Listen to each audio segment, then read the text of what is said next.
Assalamualaikum warahmatullahi wabarakatuh. Kembali lagi di channel Slamet Untung. Gimana kabar kalian semua?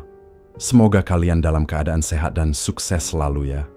Dukung channel ini supaya bisa berkembang dengan menekan tombol subscribe, like, dan lonceng notifikasinya agar tak ketinggalan cerita horor lainnya. Tak usah berlama-lama lagi, kita masuk ke ceritanya. Langit malam di kota kecil itu terlihat pekat, nyaris tanpa bintang, seolah menyembunyikan sesuatu yang kelam di balik kegelapannya. Lampu-lampu jalanan berkelip redup, seperti enggan menerangi sudut-sudut lorong sempit yang dipenuhi bayangan. Angin dingin menyusup pelan dari celah bangunan tua, membawa aroma tanah basah yang samar bercampur bau anyir. Samar namun menyesakkan, seperti darah yang telah mengering di atas tanah hitam. Di sudut sebuah kafe remang-remang yang terletak di pinggiran kota, seorang gadis duduk sendirian. Sosoknya mencolok di tengah keramaian semu itu di antara para pelanggan yang sibuk dengan minuman dan tawa hampa. Gadis itu terlalu cantik untuk tempat seperti ini. Rambut hitam, legamnya tergerai sempurna, jatuh di punggungnya, memantulkan cahaya lampu temaram yang seperti enggan menatap langsung padanya. Matanya tajam, menggoda, namun ada sesuatu di balik sorot itu yang menusuk, seperti tatapan hewan lapar yang sedang menunggu saatnya menerkam. Bibirnya merah ranum, mengilat, seperti mawar segar yang baru saja mekar, atau seperti daging yang baru dilumuri darah segar. Namanya Lisa, begitu orang-orang memanggilnya. Tak ada yang tahu dari mana ia berasal. Ia bukan penduduk lama, namun tampak begitu mengenal setiap sudut kota, seakan telah lama mengintai dari balik bayang-bayang malam. Lisa selalu muncul saat langit menghitam. Ia duduk sendirian, dan tanpa perlu berbicara banyak, selalu ada pria yang tertarik menghampirinya. Setiap pria yang berbincang dengannya tak pernah menolak ajakan Lisa untuk minum bersama. Namun yang menjadi buah bibir adalah mereka yang menghilang. Setelah itu, lenyap selama beberapa hari, dan ketika kembali, mereka tak lagi sama. Mata mereka kosong, kulit mereka pucat, tubuh mereka kurus, seperti telah kehilangan semangat dan sesuatu yang lebih dalam. Seolah ada bagian dari diri mereka yang telah dicuri. Seorang pemuda bernama Andi memperhatikan Lisa dari kejauhan. Ia bukan pria yang mudah terpikat oleh paras, namun ada sesuatu dalam diri Lisa yang membuatnya tak bisa melepaskan pandangan. Malam itu Lisa mengenakan gaun merah menyala, membalut tubuhnya dengan sempurna. Gaun itu tampak mahal dan mewah, namun tidak sejalan dengan gaya hidupnya yang misterius. Lisa tak pernah terlihat bekerja, tak pernah terlihat bersama orang-orang kaya, namun ia selalu tampak terjaga dan tak kekurangan apapun. Aku heran bagaimana dia bisa hidup tanpa melakukan apapun, gumam Andi pada Raka, sahabatnya yang duduk di sebelah. Raka hanya mengedikkan bahu. Siapa yang peduli? Yang penting dia cantik. Kalau kau mau tahu lebih banyak, kenapa tidak langsung saja mendekatinya? Andi tak menjawab. Matanya masih terpaku pada Lisa, yang kini tengah menyesap minumannya dengan gerakan lambat dan anggun. Saat itu juga, Lisa mengangkat wajahnya, menatap Andi. Senyuman tipis terlukis di bibirnya, senyuman yang bukan hanya mengundang, tapi seolah memanggil. Jantung Andi berdegup kencang, seperti ada tali tak kasat mata yang menarik tubuhnya dari dalam. Ia berdiri, melangkah tanpa sadar menuju meja Lisa. "Boleh aku duduk di sini?" tanyanya. Suaranya terdengar santai, tapi dadanya bergemuruh seperti tengah berdiri di ambang jurang. Lisa menatapnya dalam sebelum tersenyum lembut. Tentu saja. Andi duduk, mencoba menenangkan pikirannya. Dari dekat, Lisa tampak lebih memesona. Kulitnya putih, pucat nyaris tanpa celah, seperti patung marmer yang terlalu halus untuk menjadi manusia. Aroma tubuhnya menusuk lembut, campuran melati dan sesuatu yang lebih gelap. Sesuatu yang mengingatkan pada bunga di atas makam. "Kau sering kesini?"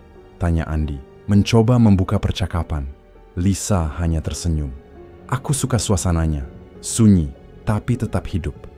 Jawaban itu membuat bulu kuduk Andi meremang. "Aku tak pernah melihatmu di siang hari. Apa kau memang lebih suka keluar malam?" Lisa menatap Andi dalam-dalam. "Malam lebih nyaman bagiku, tidak terlalu bising, tidak terlalu panas." Nada suaranya datar, tenang, namun di dalamnya ada sesuatu yang menyesakan, seperti bisikan dari lorong gelap yang tak berujung. Andi meneguk minumannya. Kegelisahan mulai menyusup, namun entah mengapa ia tidak bisa bangkit. Obrolan mereka mengalir, namun ada yang aneh. Lisa berbicara dengan cara yang menenangkan, terlalu menenangkan, seolah membius. Siapapun yang mendengarnya tanpa sadar akan terseret dalam pusaran suara lembut itu, dan Andi adalah salah satu yang tak bisa menolak. Ia merasa semakin tenggelam dalam pesona gadis itu, seperti tenggelam perlahan di danau pekat yang tenang, di permukaan namun menyimpan pusaran ganas di dasarnya. Waktu berlalu begitu cepat, dan sebelum ia menyadari, malam sudah semakin larut. "Maukah kau menemaniku sebentar lagi?" tanya Lisa, suaranya nyaris seperti bisikan yang keluar dari celah tipis antara mimpi dan kenyataan.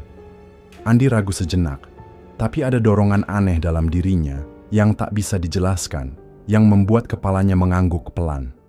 "Tentu. Kemana kita? Akan pergi?" Lisa tersenyum dan bangkit dari duduknya, begitu ringan seolah kakinya tidak menyentuh lantai. Ke tempat yang lebih tenang. Tanpa berpikir panjang, Andi mengikuti Lisa keluar dari kafe.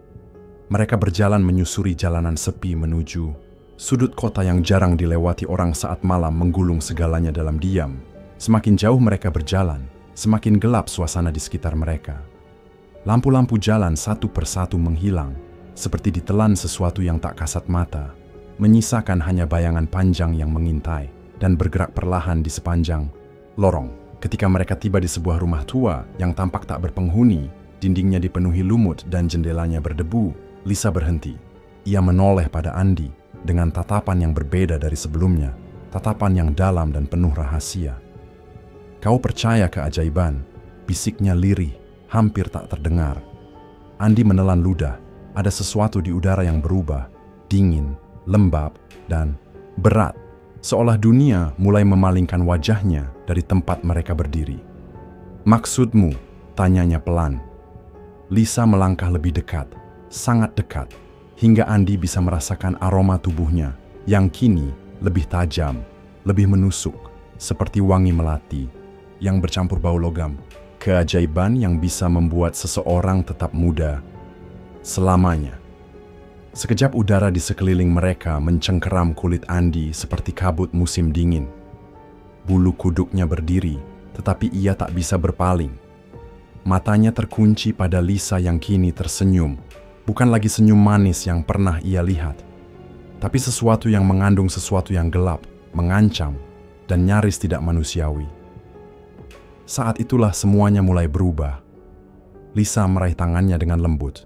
Namun jemarinya terasa begitu dingin, seperti menyentuh es batu yang telah lama membeku dalam ruang tanpa cahaya. Ada suara dalam kepala Andi yang berteriak menyuruhnya pergi, tapi tubuhnya tetap diam, membeku di bawah kendali yang tak bisa ia lawan.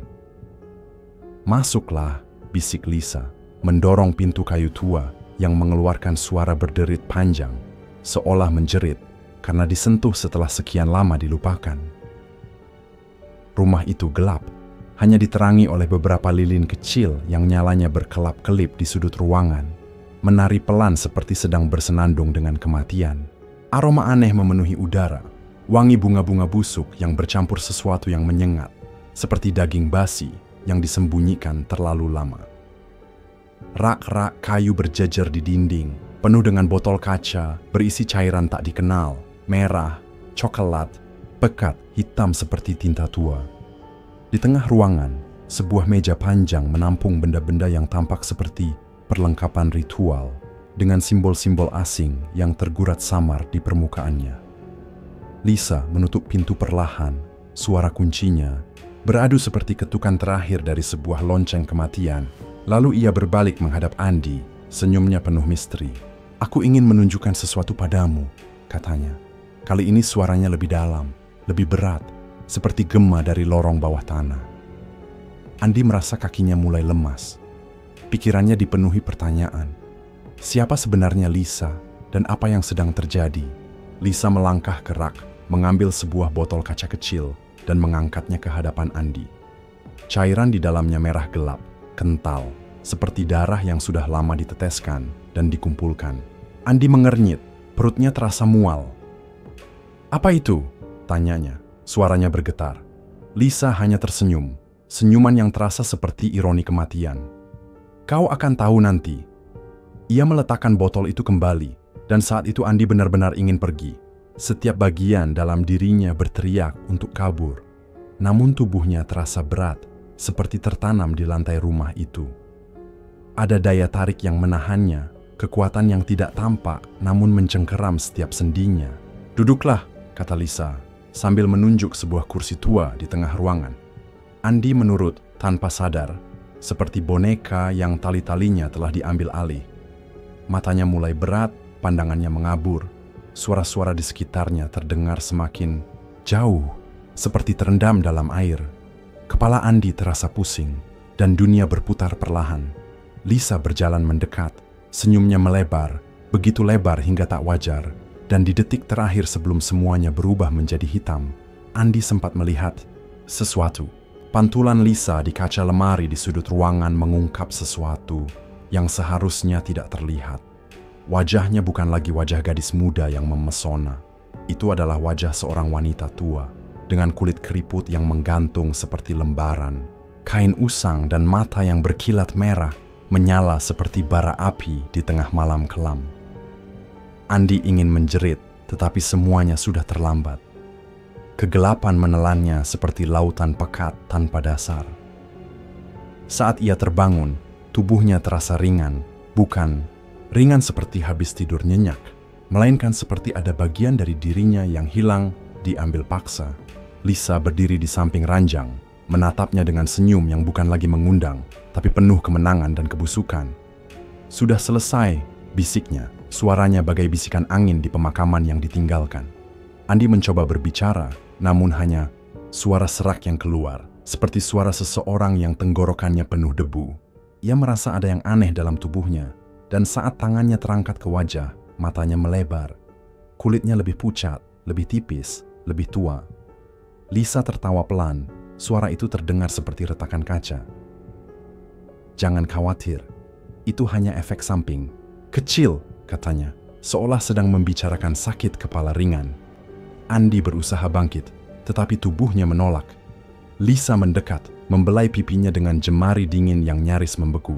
"Kau adalah bagian dari ritual ini sekarang," bisiknya di telinga Andi. "Dan aku akan selalu muda, berkatmu." Andi ingin berteriak, tapi tenggorokannya kering seperti terpanggang api neraka. Ia hanya bisa menatap Lisa dengan ketakutan yang menyesakkan dada. Di luar, angin malam berembus kencang, membawa aroma samar yang menyerupai bunga mekar. Tapi ada sesuatu yang lain, sesuatu yang pekat, sesuatu yang busuk dan mati. Aroma kematian. Di dalam kamar sempit yang hanya diterangi cahaya lilin, Andi duduk mematung di atas ranjang tua yang berderit tiap kali ia bernapas. Matanya menatap ke depan, terpaku pada bayangannya sendiri di cermin usang yang penuh noda. Ada sesuatu yang berubah, dan perubahan itu menakutkan. Kulitnya tampak lebih pucat, dan di sudut matanya, kerutan halus mulai tampak seperti goresan waktu yang tak bisa dihapus. Nafasnya memburu, dadanya naik turun seperti baru saja melarikan diri dari sesuatu yang mengintai dalam gelap. Lisa kini duduk di sudut ruangan, memandangi Andi seperti seseorang yang menatap hasil karyanya dengan puas. "Apa yang kau lakukan padaku?" Suara Andi parau, penuh ketakutan dan ketidakpercayaan. Lisa tersenyum, senyum yang tak membawa kehangatan, hanya kehampaan. "Aku hanya mengambil sedikit darimu, tidak banyak," jawabnya ringan, seolah yang ia lakukan hanyalah mencuri waktu 1 menit dari jam dinding. Andi menggeleng, tangannya mencakar.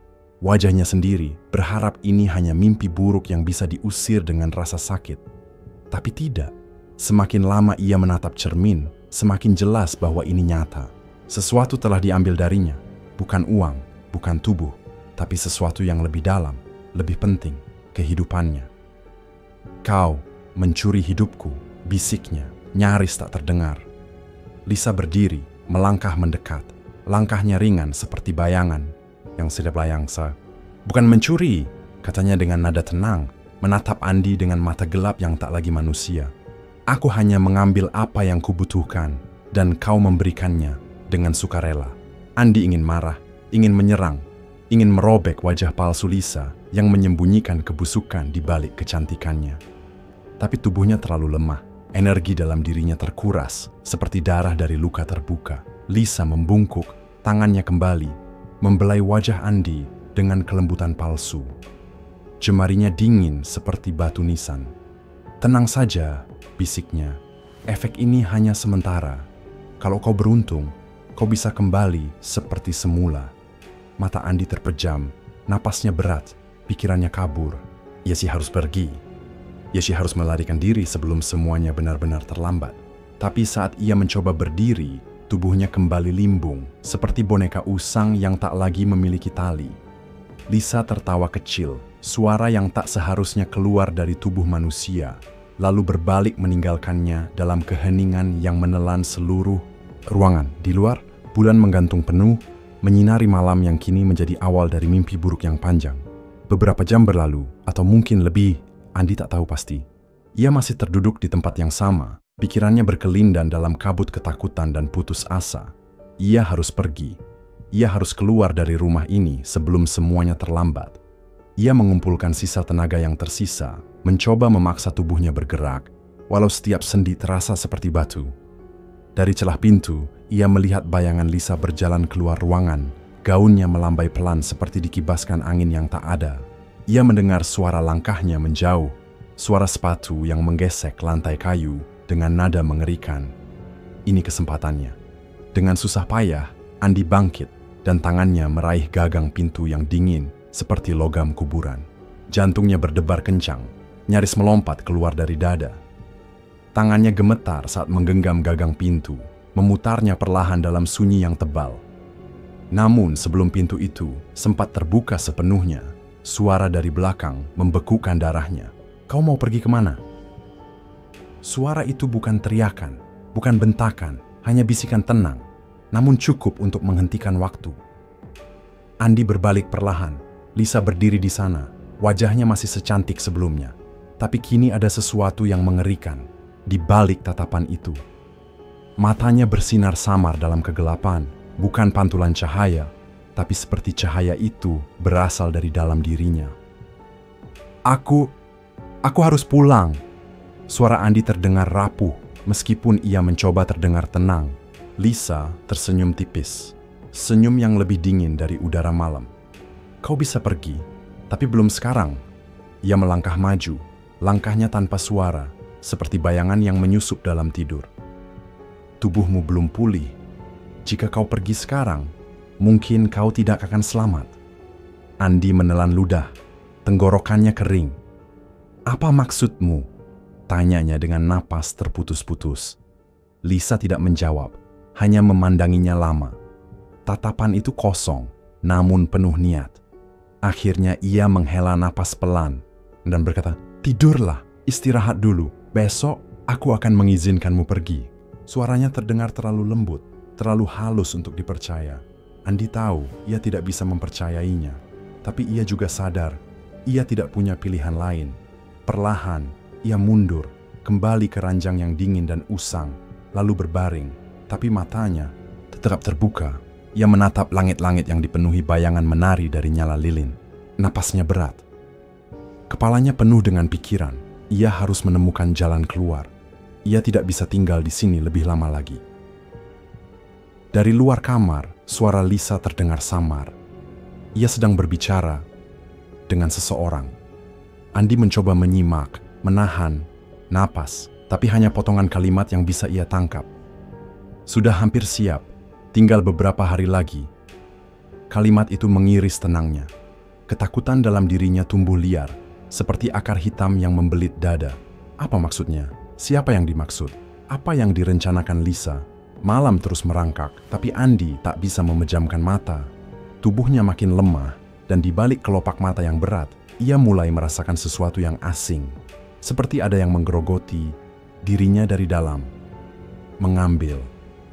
Sedikit demi sedikit, tanpa suara, tanpa ampun. Lisa telah pergi, entah kemana. Suara langkah kakinya sudah lama menghilang. Henning. Dan Henning itulah yang membuat Andi tahu, ini saatnya. Dengan sisa tenaga yang tersisa, ia memaksa tubuhnya untuk bangkit. Kakinya goyah, tapi ia menyeret dirinya menuju jendela. Jantungnya nyaris meledak saat ia mengintip keluar. Di pekarangan, Lisa berdiri sendirian, diam, memandangi langit.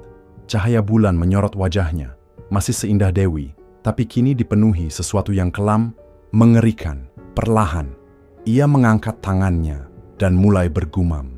Suara itu terdengar seperti mantra, gumaman purba yang seolah membelah udara.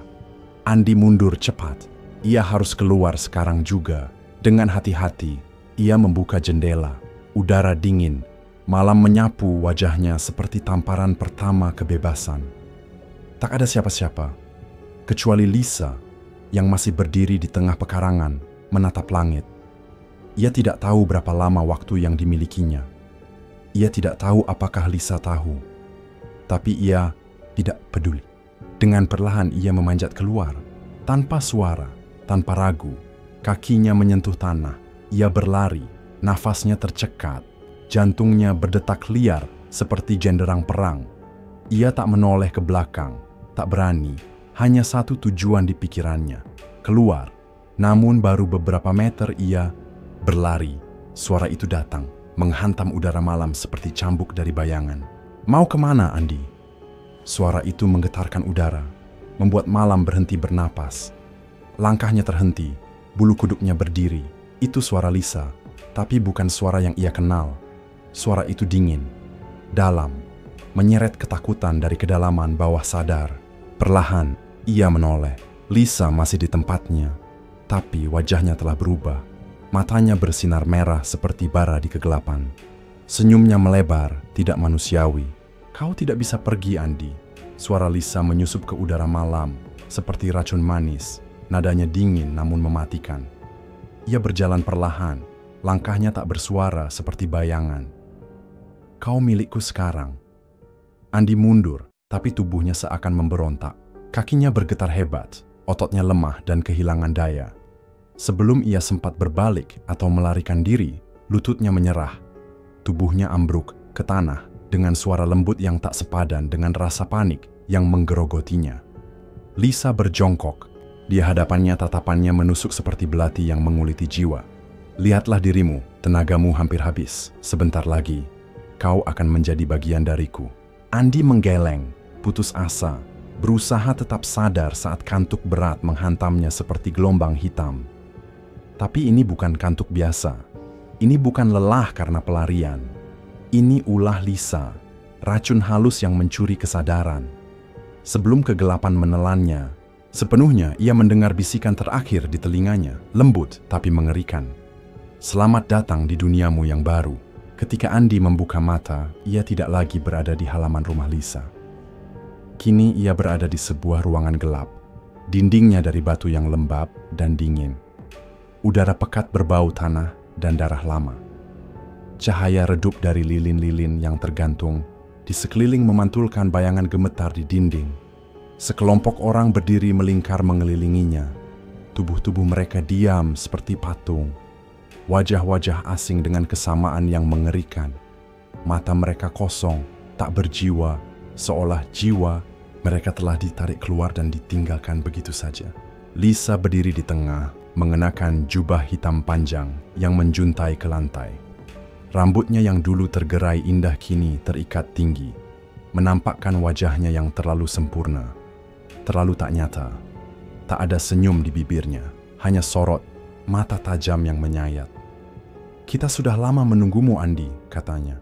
Suaranya bergema aneh di dalam ruangan batu.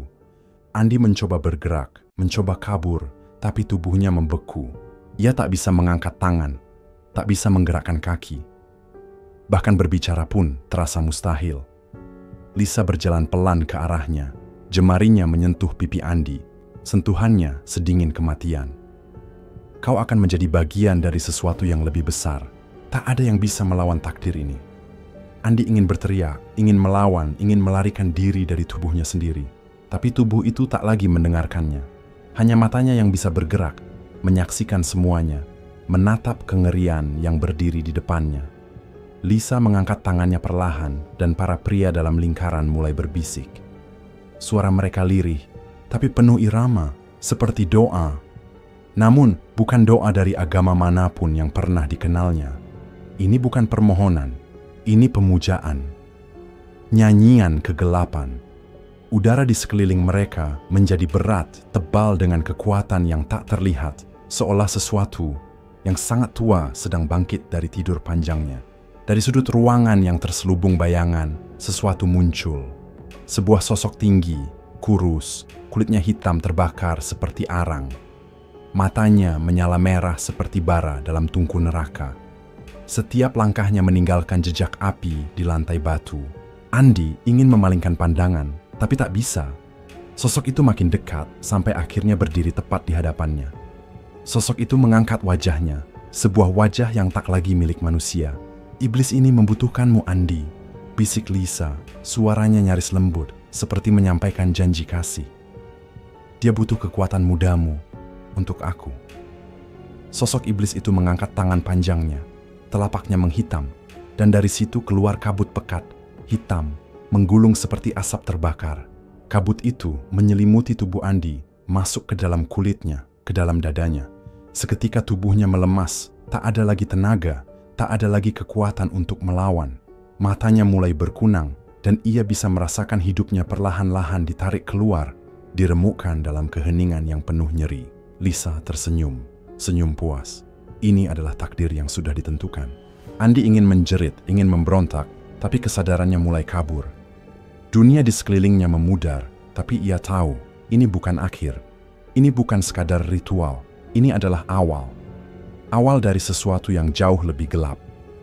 Dan jika ia tidak bisa menghentikannya, malam ini akan menjadi malam terakhir dalam hidupnya. Jauh dari tempat itu, Pak Hasan duduk termenung di ruang kerjanya yang penuh debu dan bau kayu tua. Matanya menatap tumpukan buku tebal yang terbuka di atas meja. Jari-jarinya menyentuh lembarnya yang usang. Sejak beberapa hari terakhir, pikirannya tak bisa lepas dari satu nama, Lisa. Gadis misterius yang kemunculannya terasa seperti bayangan yang tak bisa diusir. Ada sesuatu yang ganjil, sesuatu yang tak wajar dari dirinya. Sebagai seorang ustaz, pengajar ilmu agama sekaligus peneliti dalam fenomena gaib, Pak Hasan merasakan sesuatu. Sebuah hubungan yang mengikat Lisa dengan dunia yang tak terlihat. Ia memutuskan untuk menggali lebih dalam. Hari itu, Pak Hasan berkeliling ke desa-desa sekitar, menapaki jalan tanah dan gang sempit yang sepi, menyapa wajah-wajah tua yang telah menyatu dengan waktu. Ia mencari jawaban, jejak, atau apapun yang bisa memberinya petunjuk tentang asal-usul Lisa. Namun semakin ia mencari, semakin dalam ia tersesat dalam kabut misteri. Setiap orang yang ia tanyai tentang gadis itu hanya memberi jawaban yang serupa, seperti diprogram untuk mengulang satu naskah yang sama. Lisa tidak memiliki sejarah. Tak ada catatan tentang keluarga, tak ada dokumen, bahkan tak ada ingatan siapapun tentang masa kecilnya. Seolah gadis itu muncul begitu saja, seperti bayangan yang keluar dari ketiadaan. Seperti kabut yang datang tanpa suara, menyelimuti pagi, lalu menghilang sebelum sempat disentuh. Semua ini hanya membuat rasa curiga Pak Hasan semakin mengeras. Ada sesuatu yang tak biasa dengan keberadaan Lisa, sesuatu yang lebih dari sekadar aneh. Pagi itu, ia memutuskan untuk mengunjungi satu-satunya orang yang mungkin masih menyimpan potongan-potongan kebenaran. Seorang tetua desa yang telah lama dikenal sebagai penjaga cerita-cerita lama, Kiai Samad. Lelaki tua itu tinggal di sebuah rumah kayu yang terpencil di pinggiran desa, dikelilingi pohon besar yang membungkam angin. Kiai Samad dikenal sebagai orang yang bisa melihat lebih jauh dari kebanyakan manusia. Matanya, meski sudah tua, tetap tajam. Tatapan itu seperti bisa menembus dinding waktu. Kiai Samad sedang duduk di teras rumahnya ketika Pak Hasan datang. Tangannya sibuk merajut benang, gerakannya lambat tapi pasti, seperti merajut sisa-sisa ingatan yang nyaris terlupakan. Pak Hasan menaiki tangga dengan hati-hati, menghampirinya. Kiai Samad menoleh perlahan, dan sorot matanya seperti sudah tahu maksud kedatangan tamunya. "Pak Hasan, ada yang ingin kamu tanyakan ya?" Suaranya serak, tapi setiap katanya seperti membawa beban yang berat. Pak Hasan mengangguk. "Saya ingin tahu lebih banyak tentang seorang gadis, namanya Lisa. Mungkin Anda tahu sesuatu tentang Aumodia?" Kiai Samad terdiam lama, seolah menimbang apakah kata-kata yang akan ia keluarkan pantas didengar manusia lain.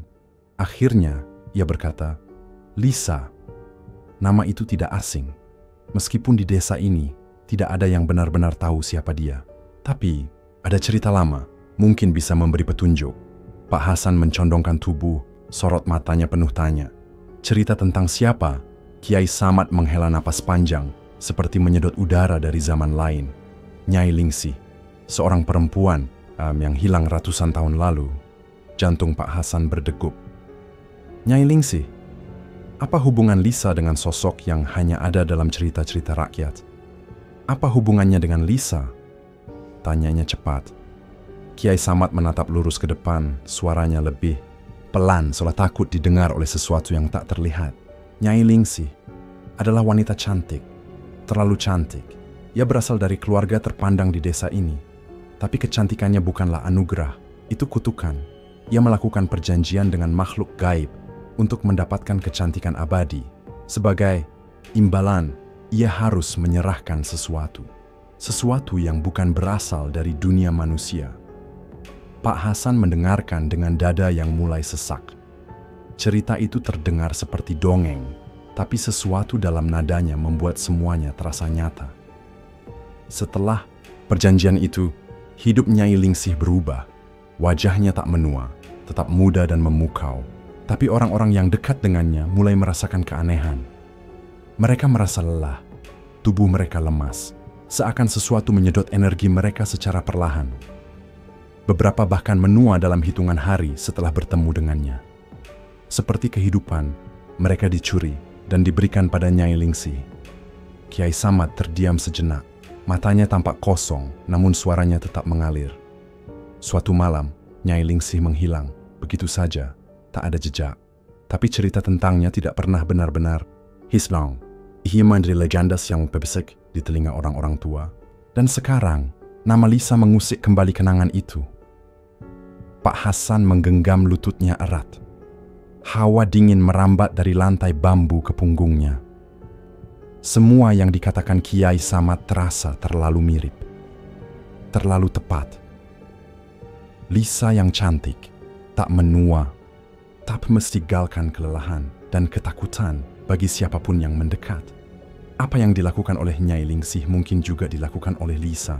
Perjanjian itu, kutukan itu, mungkin belum berakhir, mungkin bahkan sedang dimulai kembali.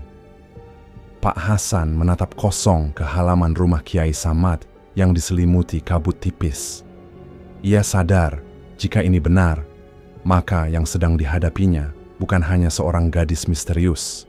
"Saya harus mencari tahu lebih banyak tentang Nyai Lingsih," gumam Pak Hasan, lebih kepada dirinya sendiri.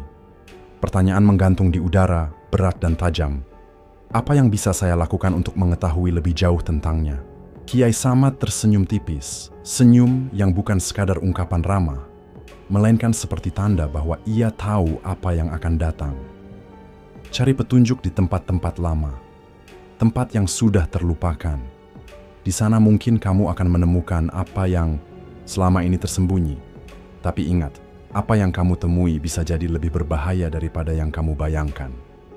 Suara Kiai Samad seperti gema dari lorong masa silam, dan Pak Hasan hanya bisa mengangguk.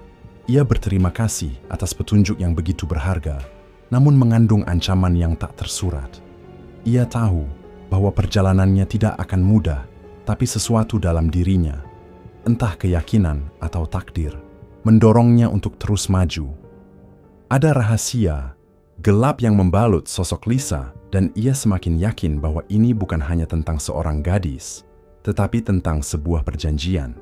Perjanjian yang melibatkan kekuatan yang tak bisa dijelaskan dengan logika, sebuah harga yang harus dibayar untuk keabadian, dan konsekuensi mengerikan yang menunggu siapapun yang terlibat.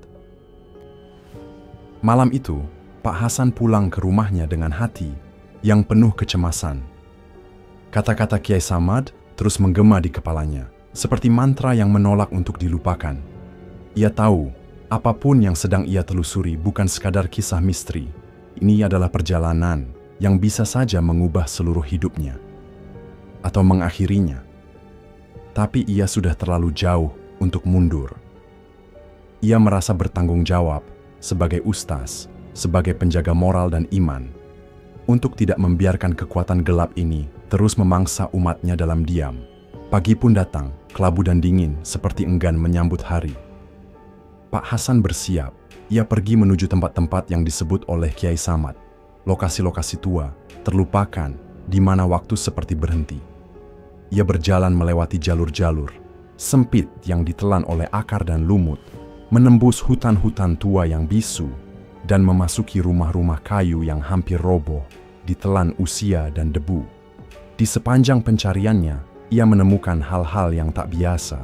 Batu-batu besar tersusun membentuk lingkaran, seperti altar bagi sesuatu yang tak kasat mata. Pohon-pohon tua menjulang tinggi, dedaunannya menutup langit seperti tangan-tangan yang mencoba menyembunyikan sesuatu dari pandangan manusia. Suara-suara samar mengikuti langkahnya, bisikan yang tak bisa ia pahami, namun cukup untuk membuat bulu kuduknya meremang. Setiap tempat yang ia kunjungi membawa perasaan yang sama, seolah ada sesuatu yang tak kasat mata menunggu, mengawasinya dari balik kegelapan. Namun, bukan itu yang paling mengganggu. Yang paling mengusik batinnya adalah perasaan bahwa ia telah melangkah terlalu dalam, bahwa misteri ini telah membelitnya, menolak untuk dilepaskan. Semakin jauh ia menelusuri, semakin jelas benang merah yang terhubung. Semua jejak mengarah pada satu nama, Lisa, dan di balik nama itu, bayangan Nyai Lingsi tampak semakin nyata. Apakah mungkin Lisa adalah kelanjutan dari Nyai Lingsi, atau lebih buruk lagi, dirinya sendiri? Jika benar, maka apa yang bisa dilakukan untuk menghentikan warisan kutukan yang telah bertahan selama berabad-abad? Pak Hasan merasa beban itu semakin berat, namun kakinya tetap melangkah. Ia sedang membuka pintu yang tak seharusnya dibuka, tapi ia juga sadar, jika bukan sekarang, maka semuanya akan terlambat. Di tempat lain, di balik dinding rumah yang dingin dan sunyi, Lisa duduk dengan tenang. Tangannya bersandar di meja kayu gelap, wajahnya bersinar dalam cahaya temaram lampu, cantik tanpa celah, tanpa kerutan, seolah waktu tak pernah menyentuhnya. Tapi di balik keindahan itu, ada sesuatu yang lain. Jika seseorang cukup jeli melihat, ia akan menemukan kegelisahan dalam matanya. Kilatan cemas yang bersembunyi di balik pupil hitamnya. Malam itu angin berhembus kencang. Daun-daun berbisik di luar jendela, menciptakan irama menyeramkan yang menyatu dengan keheningan. Biasanya, Lisa menemukan ketenangan dalam keheningan malam. Tapi kali ini, ada sesuatu yang mengusik. Sesuatu yang belum pernah ia rasakan sebelumnya, keraguan. Selama berabad-abad, Lisa tidak pernah ragu. Ia tahu apa yang harus dilakukan untuk bertahan. Ia telah menjalani ritual-ritual itu sejak muda dengan tekad dan ketepatan. Mengambil energi kehidupan para pria, mengumpulkan cairan kehidupan mereka, sebagai syarat perjanjian yang dijaga oleh makhluk di balik bayang-bayang. Ia melakukannya tanpa ragu, tanpa jeda. Dan setiap kali selesai, tubuhnya kembali segar, muda, abadi. Tak ada waktu yang bisa menyentuhnya. Ia telah hidup selama puluhan generasi tanpa meninggalkan jejak usia. Namun malam ini ada sesuatu yang berbeda.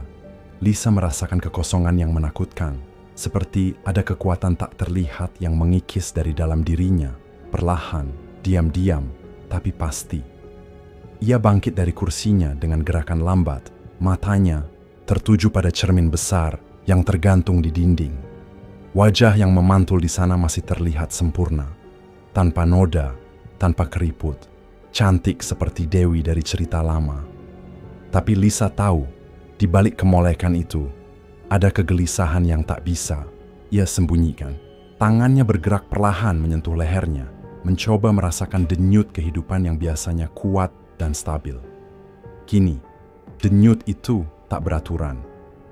Ada yang tidak beres, bisiknya pelan, nyaris seperti desahan angin yang menyusup dari celah-celah.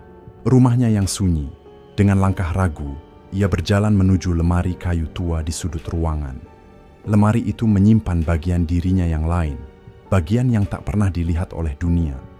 Di dalamnya terhampar benda-benda aneh, kain putih yang sudah nyaris lapuk, serpihan tulang kecil yang terbungkus sutra hitam, dan buku-buku tua dengan halaman yang berbisik dalam diam.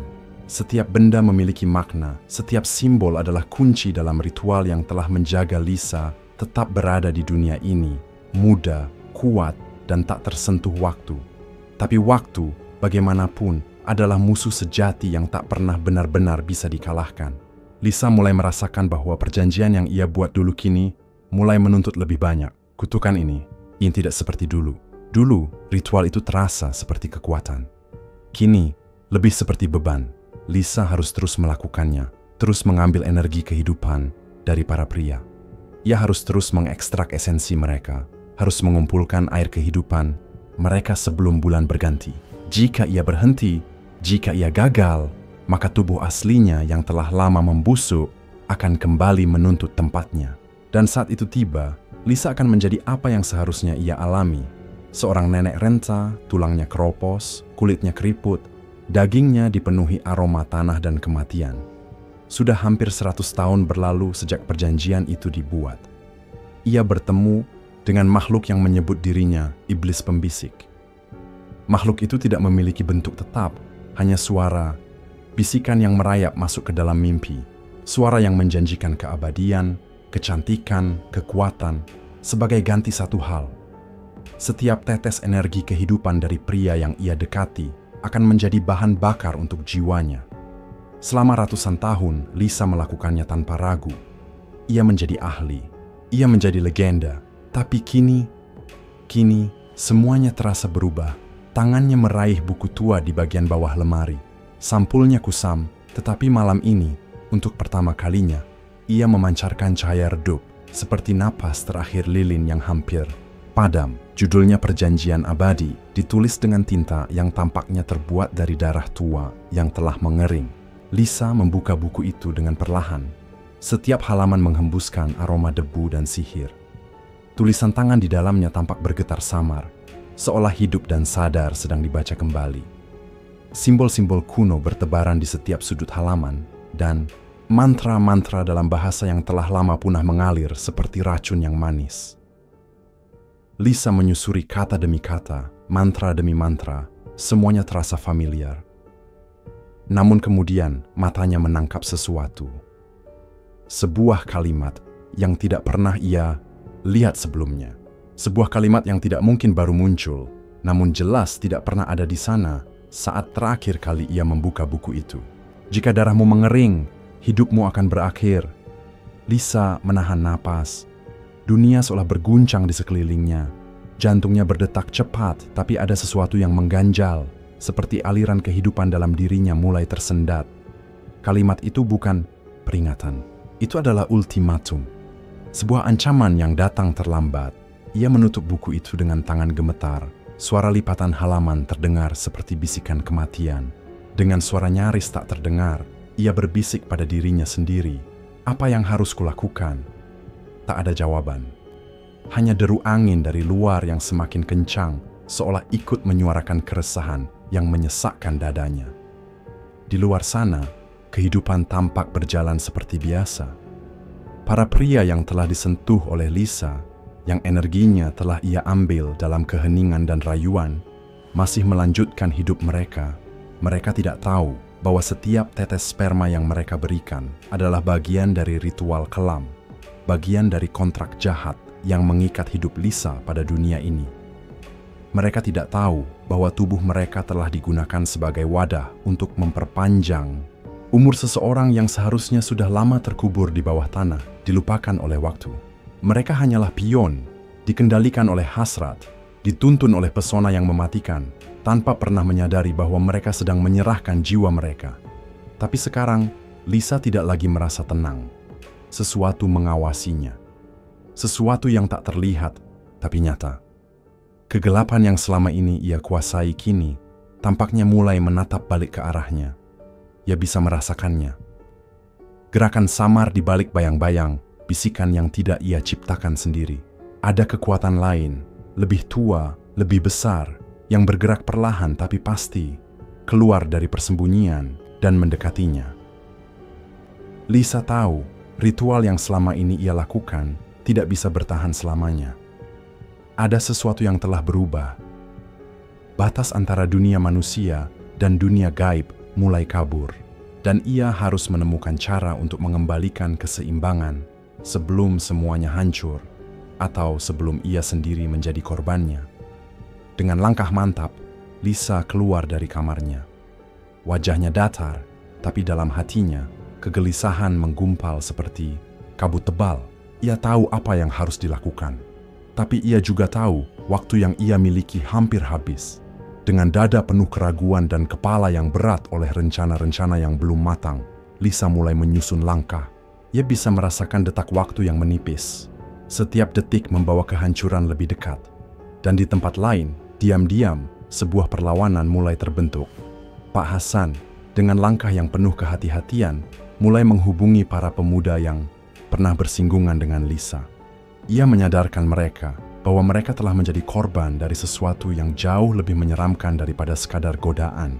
Dengan ayat-ayat suci yang menggetarkan udara dan doa-doa yang ditanamkan dalam-dalam, ia mulai membentengi mereka dari pengaruh Lisa. Tapi Lisa merasakan semuanya. Ia tahu, ia bisa mencium perubahan di udara, bisa merasakan ikatan yang melemah, energi yang tak lagi mengalir seperti biasanya. Ritualnya terganggu, maka Lisa mulai bertindak, lebih agresif dari sebelumnya. Ia mengancam siapa saja yang mencoba menyentuh rahasianya, siapapun yang menggali terlalu dalam, siapapun yang mencoba merusak keseimbangan yang telah ia pertahankan dengan darah, daging, dan jiwa selama bertahun-tahun.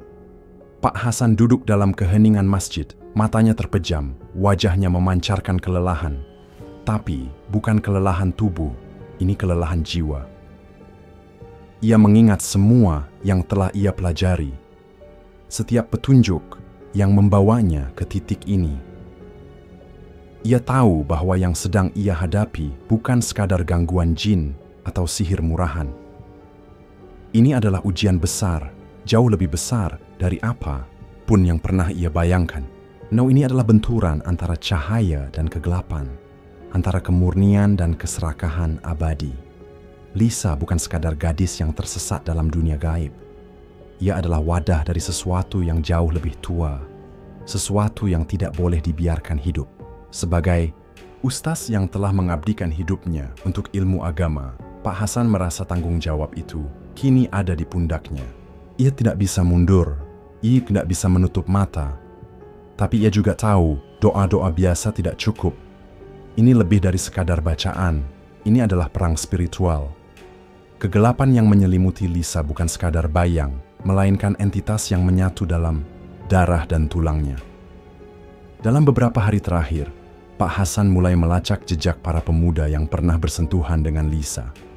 Ia temui mereka satu persatu. Ia melihat kebingungan di mata mereka, ketakutan yang samar, kebodohan yang membutakan. Mereka tidak tahu, tidak pernah menyadari bahwa mereka telah terseret dalam lingkaran setan, bahwa mereka bukan hanya korban, mereka adalah bahan bakar dari kutukan yang tak pernah padam. Lisa mengambil dari mereka apa yang paling suci dan mengubahnya menjadi kekuatan gelap yang memperpanjang hidupnya. Setiap pelukan, setiap bisikan manis, setiap desahan bukanlah cinta. Itu adalah transaksi, dan harga yang mereka bayar adalah hidup mereka sendiri. Pak Hasan menatap salah satu dari mereka, pemuda dengan wajah pucat dan mata yang tak mampu menatap langsung. Dengan suara rendah namun penuh keyakinan, ia berkata, "Saudaraku, kalian tidak sadar bahwa kalian telah menjadi bagian dari ritual yang melibatkan kekuatan gelap. Apa yang kalian berikan bukan sekadar sperma, itu adalah bagian dari energi kehidupan kalian." Suara Pak Hasan terdengar rendah, namun setiap kata menghantam keras. Dan Lisa tidak hanya menginginkan itu. Ia menginginkan kehidupan abadi. Detsen Selian adalah korban dari kutukan yang telah berlangsung ratusan tahun. Pemuda itu terdiam, wajahnya pucat, seperti seluruh darah menguap dari tubuhnya. Ia menunduk, bahunya bergetar. Ketakutan yang selama ini bersembunyi di balik kesadaran mulai menyusup keluar, membekapnya perlahan. Apa yang harus saya lakukan? Pak Hasan, suaranya lirih, bergetar seolah kata-kata itu berusaha kabur dari tenggorokannya. Pak Hasan menghela napas panjang, matanya tajam menatap ke dalam mata pemuda itu. Ia tahu ini semua akan mudah. Kita harus membentengi diri. Doa dan ayat-ayat suci akan melindungi kita dari pengaruh jahatnya. Tapi ingat, kita harus sangat berhati-hati. Jika dia tahu kita mulai menyadari, dia akan bertindak. Dan Lisa, dia tidak akan membiarkan ini begitu saja. Pak Hasan menyusun rencana perlahan, satu langkah dalam bayang-bayang, satu langkah dalam terang. Ia ajarkan pemuda-pemuda itu tentang perlindungan. Bukan hanya bacaan, tapi kekuatan iman. Kekuatan yang muncul dari kedalaman jiwa yang telah disucikan. Mereka harus bangkit, memperkuat hati mereka, membersihkan tubuh dan roh dari segala pengaruh yang telah masuk diam-diam selama ini. Hanya dengan begitu mereka bisa terbebas dari cengkeraman Lisa. Namun, jauh dari masjid itu, di balik dinding-dinding rumah tua yang tampak tenang, Lisa mulai merasakan adanya retakan dalam ritusnya. Sesuatu tidak berjalan seperti biasanya. Ada gangguan. Energi yang seharusnya mengalir lancar terasa hambar. Ada pemuda-pemuda yang mulai merasa asing terhadapnya. Mata mereka tidak lagi memuja, tetapi bertanya. Tangan mereka mulai menjauh, tidak lagi terperangkap dalam pesona yang dulu tak terbantahkan. Dan meskipun wajah Lisa tetap tenang, hatinya mulai panik.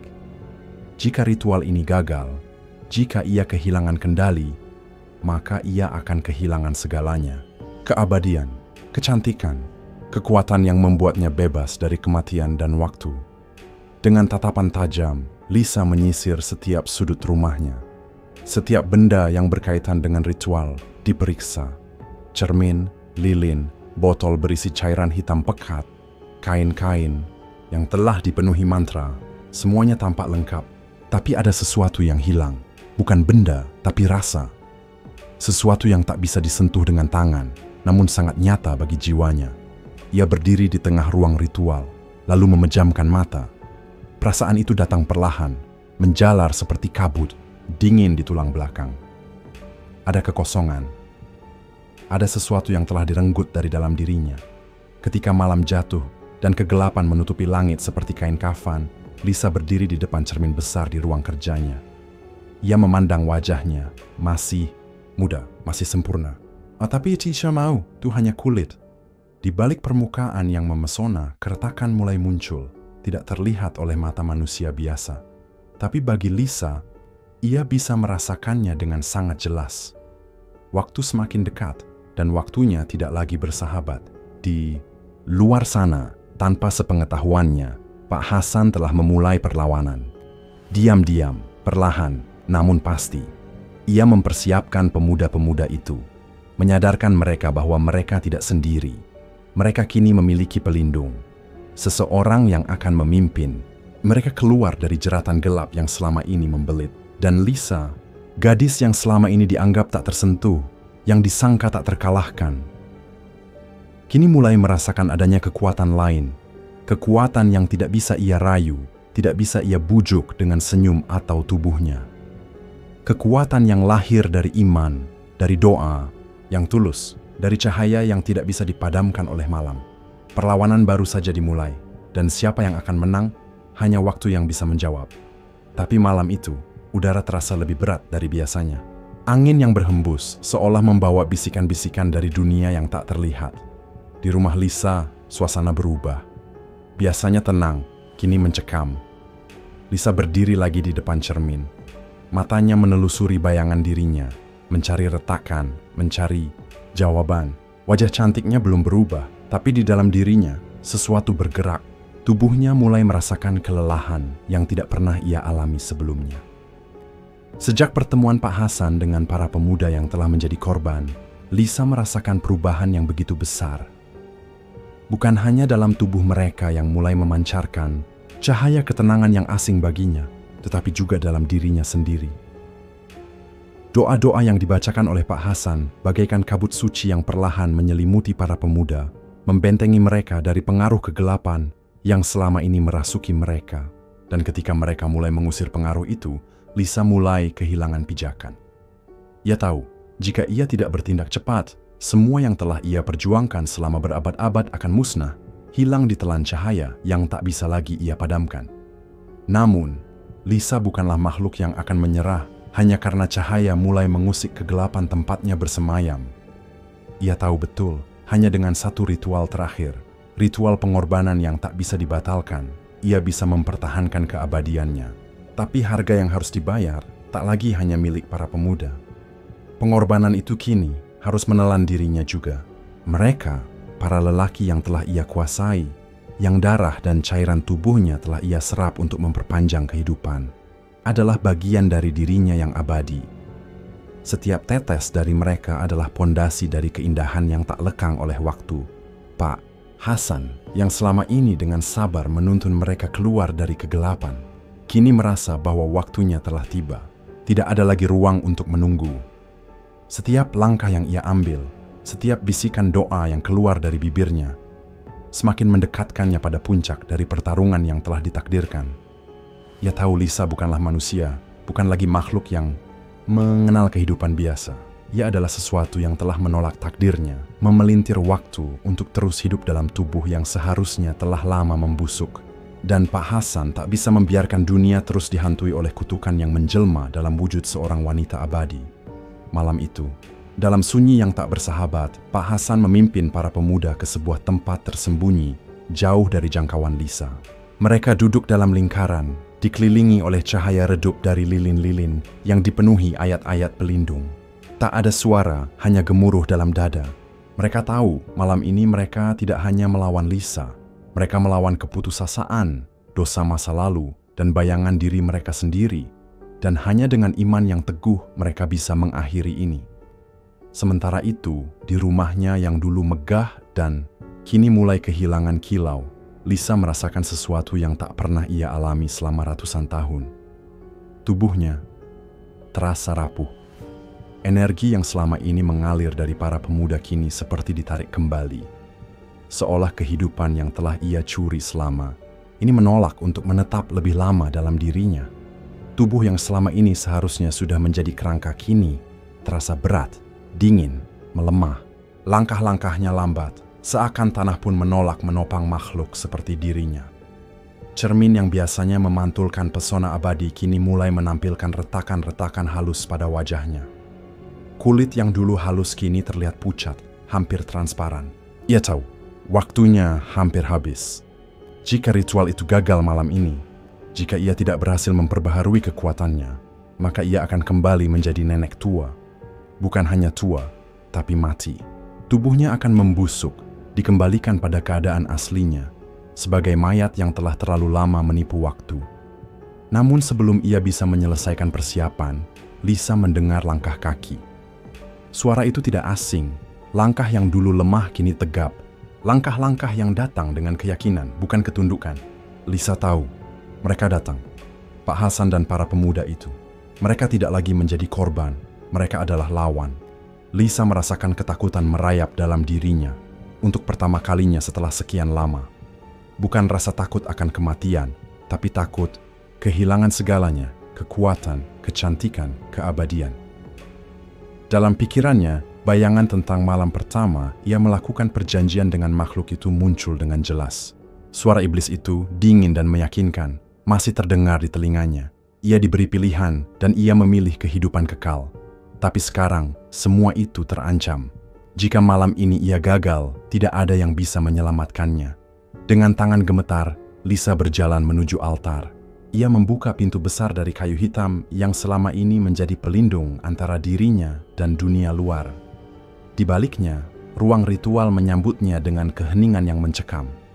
Di tengah kegelapan, ruangan itu berdiri altar kuno yang selama berabad-abad menjadi pusat kekuatannya. Di sanalah ia memanggil roh, menyerap energi, dan memperpanjang hidup. Tapi malam ini, altar itu terasa asing. Tak lagi menjadi tempat yang aman. Lisa berdiri di depan altar, tubuhnya gemetar. Ia tahu, semua yang ia bangun, semua yang ia kumpulkan selama ini, cinta, darah, jiwa, akan runtuh. Malam ini Pak Hasan memimpin para pemuda berdiri di depan rumah Lisa. Mereka semua menundukkan kepala, merapal doa-doa yang tidak sekadar suci, tapi tajam, membelah malam seperti pedang cahaya yang tak terlihat. Di dalam dada mereka berkobar keyakinan bahwa kebenaran akan menang, bahwa malam ini adalah akhir dari segala mimpi buruk yang selama ini membelenggu. Mereka tahu bahwa hanya dengan kekuatan iman dan doa, mereka bisa melawan Lisa, makhluk yang telah merenggut kebebasan mereka dan mengikat jiwa-jiwa muda mereka dalam kegelapan yang tak kasat mata. Di dalam rumah yang kini penuh kegelisahan, Lisa berdiri di depan altar. Cahaya lilin bergetar, seolah turut merasakan kecemasan yang ia coba sembunyikan. Wajahnya masih cantik, tapi matanya tak bisa lagi menyembunyikan rasa takut yang mencuat dari dasar hatinya. Ia mulai melantunkan mantra-mantra kuno, suara lirih, yang menggema di dinding-dinding batu, memanggil kekuatan iblis yang pernah menjanjikan keabadian, kemudaan, dan kekuasaan atas waktu. Tapi malam ini ada yang berbeda. Mantra-mantra itu tidak mengalir seperti biasa. Kata-kata yang dulu meluncur dari bibirnya kini tersekat, berat, seolah tertahan oleh udara yang mulai dipenuhi dengan gema doa para pemuda di luar. Suara mereka semakin kuat, memenuhi langit malam, menembus celah-celah rumah, dan menusuk ke dalam jiwa Lisa. Ia mencoba fokus, mencoba mengabaikan suara itu, tapi tubuhnya mulai kehilangan kendali. Kekuatan iblis yang biasanya datang menyelimuti dirinya, dengan kehangatan gelap kini terasa menjauh, seperti ditarik oleh tangan yang lebih kuat. Tubuhnya mulai berubah, perlahan tapi pasti. Kulitnya yang selama ini halus, bercahaya, mulai mengeriput.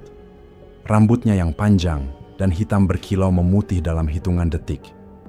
Wajahnya, yang menjadi senjata paling mematikan, kini tampak tua, mengherian, dan kehilangan semua pesona. Rasa sakit itu datang, tidak hanya dari fisiknya yang menua, tapi dari dalam. Ia merasakan penderitaan yang tak bisa dijelaskan dengan kata-kata, seolah setiap dosa, setiap nyawa yang ia korbankan, kini menagih balasan.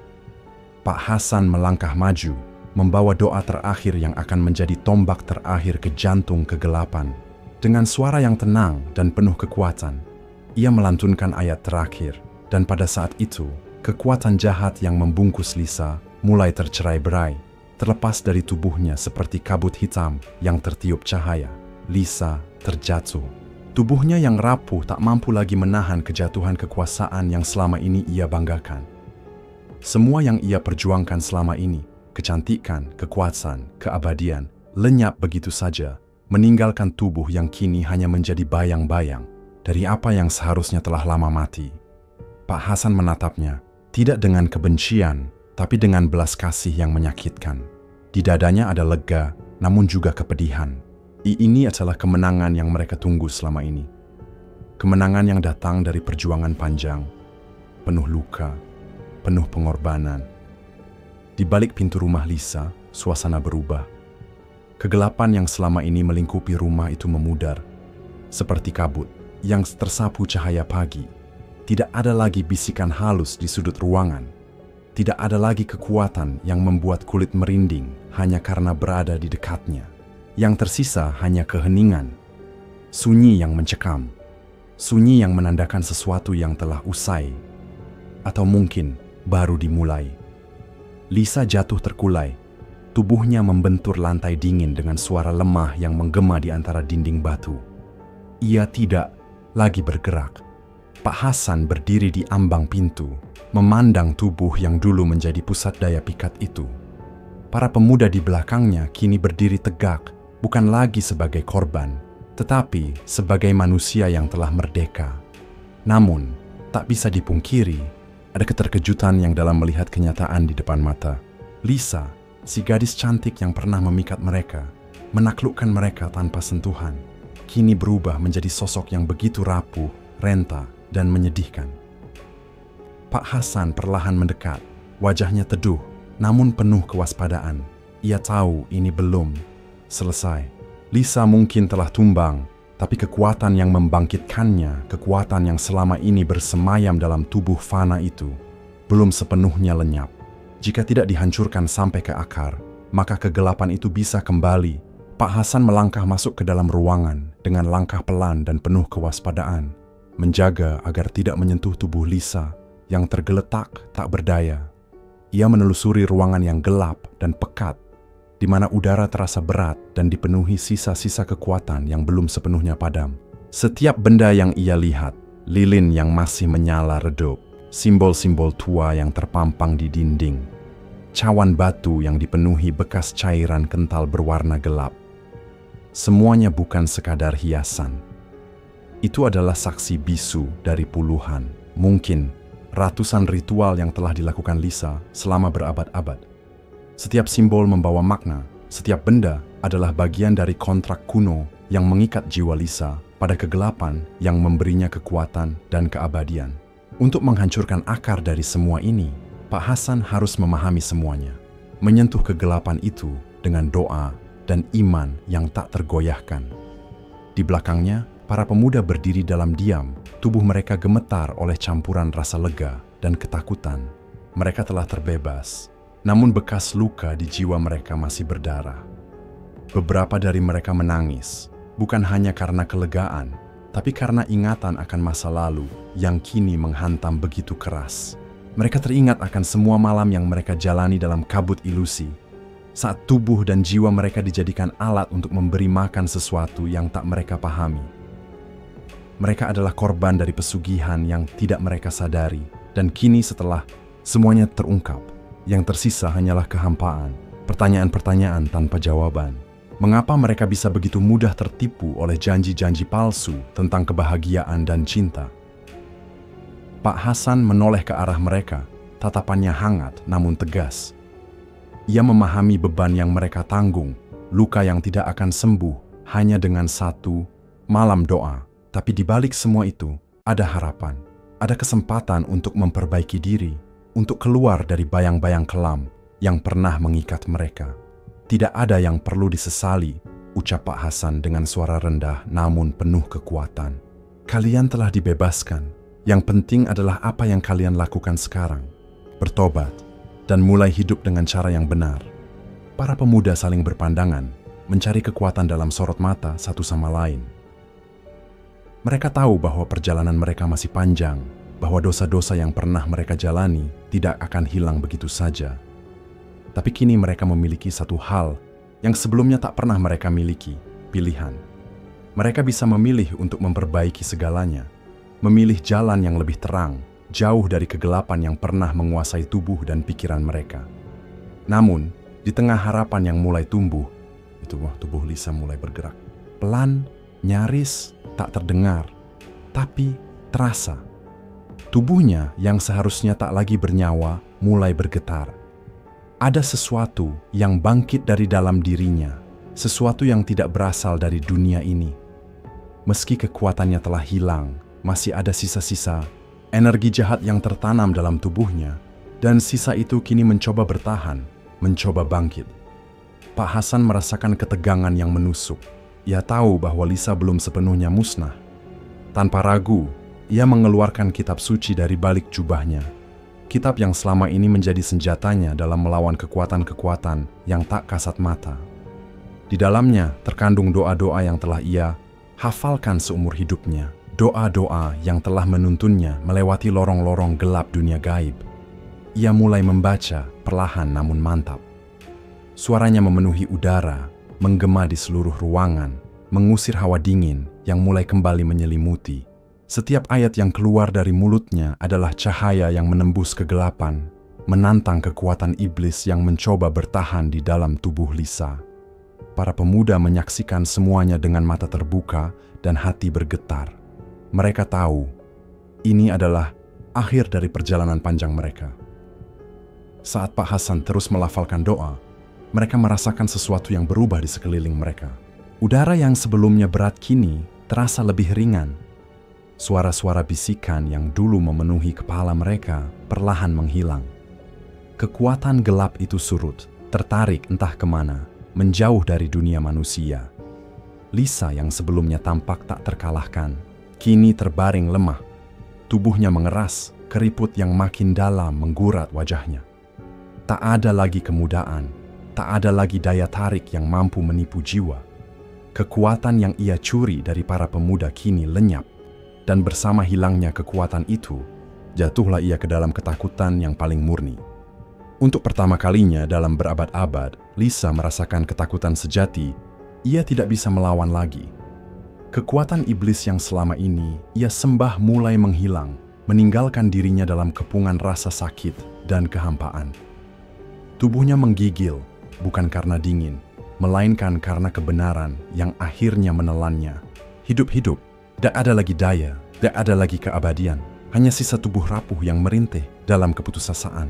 Pak Hasan melangkah maju, tiap langkahnya membawa cahaya yang tak kasat mata, menyibak sisa-sisa kegelapan yang masih menyelimuti ruangan. Tidak ada lagi keraguan dalam hatinya. Doa-doa yang ia bacakan menggelegar dalam sunyi, meresap ke dalam setiap celah dinding, mengusir bayangan yang mencoba bersembunyi. Tubuh Lisa semakin lemah, suara napasnya terputus-putus, hingga akhirnya ketika ayat terakhir dilantunkan, tubuhnya memekik dalam jeritan yang bukan berasal dari dunia ini. Suara mengerikan yang melintasi batas antara kenyataan dan neraka sebelum akhirnya lenyap dalam kegelapan total. Semua kekuatan yang ia miliki, semua janji keabadian yang pernah ia genggam erat, kini hancur menjadi serpihan-serpihan tak bermakna, menghilang seperti debu yang tertelan angin malam. Para pemuda berdiri terpaku, menatap kehampaan yang tersisa. Mereka menyaksikan akhir dari sesuatu yang selama ini membelenggu mereka, namun tidak tahu apa yang akan menanti mereka setelah ini. Mereka telah terbebas, ya, tetapi harga yang mereka bayar sangatlah besar. Yang kini tersisa hanya masa depan yang penuh penyesalan dan kemungkinan untuk memulai hidup dari awal yang tak pasti. Pak Hasan menatap mereka dengan sorot mata yang tenang, namun dalam, penuh rasa kasih dan pengertian. Ia tahu jalan yang harus mereka tempuh masih panjang, penuh luka dan bayang-bayang masa lalu. Tapi disinilah mereka berdiri, di titik nol, sebuah perjalanan baru, sebuah awal yang lebih baik. Jika mereka cukup kuat untuk melangkah, matahari mulai tenggelam, meninggalkan langit dalam warna merah darah yang aneh, seperti pertanda bahwa dunia belum sepenuhnya damai. Desa yang selama ini hidup dalam ketakutan mulai terasa lebih tenang, namun ketenangan itu tipis, seperti permukaan air yang menutupi sesuatu yang jauh lebih kelam di dasar. Di halaman terbuka, Pak Hasan dan para pemuda berkumpul. Wajah mereka penuh kelelahan, tapi juga syukur yang diam-diam tumbuh dalam dada mereka. Mereka telah melewati malam paling panjang dalam hidup mereka. Mereka telah berdiri di ambang maut dan kembali. Namun meskipun Lisa telah hancur, hawa dingin yang menggigit tulang masih belum benar-benar pergi.